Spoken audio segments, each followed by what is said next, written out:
Assalamualaikum warahmatullahi wabarakatuh.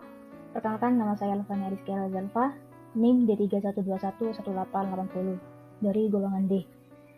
Oke, di sini saya akan membahas kembali tentang cerita pengusaha sukses, yaitu tentang Bapak Khairul Tanjung atau si anak singkong. Khairul Tanjung dikenal luas sebagai pengusaha sukses yang memimpin CT Crop.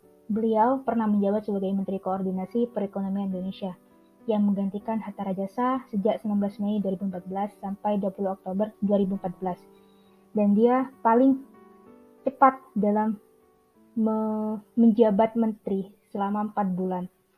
Beliau dilahirkan di Jakarta pada tanggal 16 Juni 1961. Beliau adalah anak dari pasangan Abdul Ghaffar Tanjung dan Halimah. Dan beliau memiliki 6 saudara.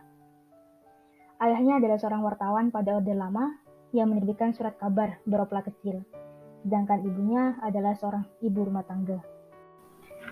Kehidupan beliau di masa lalu tidaklah mudah, apalagi perusahaan tempat ayahnya bekerja ditutup karena mempunyai pandangan politik yang berbeda pada masa Orde Baru.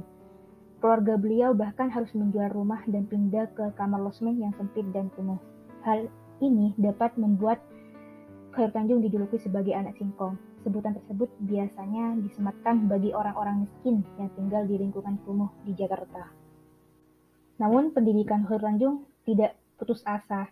Dia menamatkan SD Vanlit lulus tahun 1975, dilanjut SMP Vanlit lulus tahun 1700. Selepas menyelesaikan sekolah SMA-nya pada tahun 1981, beliau masuk Fakultas Kedokteran Gigi di Universitas Indonesia. Beliau termasuk mahasiswa yang berprestasi, buktinya. Selepas kuliah, beliau mendirikan PT Parianti Sindu Utama bersama 3 rekannya dengan bermodal awal 150 juta dari Bank Eksim.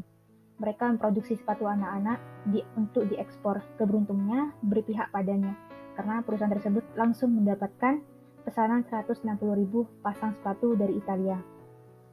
Dari sini, usahanya merambah ke industri genting, sandal, dan properti.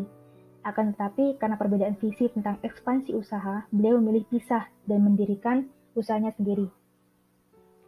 Setelah hengkang dari PT Parianti Sindu Utama, ia kemudian mendirikan sebuah perusahaan konglomerasi bernama Para Group. Pada tahun 1987, beliau kemudian memutuskan untuk mengambil gelar masternya di Institut Pendidikan dan Pembinaan Manajemen tahun 1993. Pada tahun 1996, perusahaan Para Group mengakuisisi sebuah bank Kaliman berubah menjadi Bank Mega. Pada saat itu, kondisi bank ini tidak terlalu menguntungkan.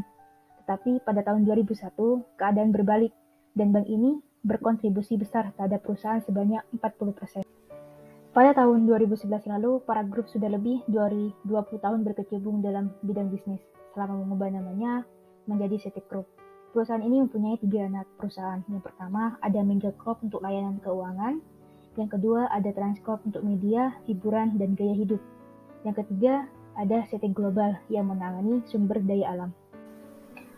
Khairul Tanjung menikah dengan Anita Ratnasari dan memiliki 2 anak dari pernikahan mereka. Putri pertamanya bernama Putri Indasari Tanjung, atau lebih dikenal dengan Putri Tanjung. Momentum perayaan ulang tahun yang ke-50 digunakan oleh salah satu pengusaha sukses ini untuk merilis sebuah autobiografi yang diberi judul Khairul Tanjung, Si Anak Singkong. Buku yang diluncurkan pada tanggal 20 Juni 2012 yang ditulis oleh Yahya Gunawan Gireja. Ini kesuksesannya menjadikan beliau sebagai salah satu orang terkaya di Indonesia. Menurut majalah Forbes 2018, beliau menduduki peringkat ke-7 orang terkaya di Indonesia dan peringkat ke-682 di dunia. Hingga awal 2019, jumlah awal kekayaan beliau mencapai 3,6 bilion US dollar atau setara dengan 50 triliun rupiah. Dari biografi tersebut, kita belajar bahwa selama ada kemauan dan tekad yang kuat, pasti ada jalan. Seperti kata pepatah yang berbunyi, air yang tenang tak akan menghasilkan pelaut yang ulung. Maka dari itu, jangan mudah menyerah saat mengalami kegagalan. Dan CT berpesan kepada generasi muda yang terjun ke dunia bisnis, agar bersabar dan menapaki tangga kesuksesan satu persatu. Karena membangun bisnis itu butuh proses, dan jangan sampai terpancing menggunakan jalan yang pintas atau instan. Mungkin itu saja yang bisa saya sampaikan. Kurang lebihnya mohon maaf. Wassalamualaikum warahmatullahi wabarakatuh.